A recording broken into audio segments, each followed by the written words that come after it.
कंदलगाव येथे बँकेच्या कर्जाचा हप्ता मागण्यासाठी गेलेल्या वसूलदारास काठीने केली जबर मारहाण। मंद्रुप पोलिसात एकावर गुन्हा दाखल।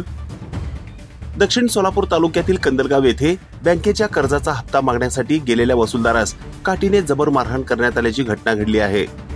याबाबत ऋतुराज बाळासाहेब जाधव वय वर्ष 25 राहणार मनगोळी तालुका दक्षिण सोलापूर यांनी मंद्रुप पोलीस ठाण्यात रीतसर फिर्याद दिली आहे। याबाबत मंद्रुप पोलिसांनी दिलेली अधिक माहिती अशी की दिनांक 8 मे 2025 रोजी फिर्यादी सकाळी 9 वाजण्याच्या सुमारास यशोदा विनोद उडानशिव राहणार कंदलगाव तालुका दक्षिण सोलापूर यांना बँकेच्या कर्जाचा हप्ता मागण्यासाठी त्यांच्या घरी गेले होते।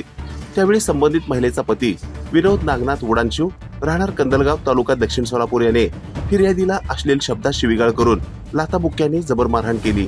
तसेच बाबळीच्या झाडाखाली पडलेल्या लाकडाने फिर्यादीच्या डोक्यात जोरात मारहाण करून गंभीर जखमी केले आहे। तदनंतर फिर्यादी ग्रामीण रुग्णालय मंद्रुप येथे उपचार घेऊन पुढील उपचाराकरिता सिव्हिल हॉस्पिटल सोलापूर येथे दाखल झाले। तेथे उपचार झाल्यानंतर मंद्रुप पोलीस ठाणे येथे त्यांनी दिलेल्या फिर्यादीनुसार आरोपी विनोद उडानशिव याच्या विरुद्ध मंद्रुप पोलीस ठाण्यात गुन्हा दाखल करण्यात आला आहे। अधिक तपास मंद्रुप पोलीस करीत असल्याची माहिती शुक्रवारी सायंकाळी 6 वाजता पत्रकारांना देण्यात आली आहे।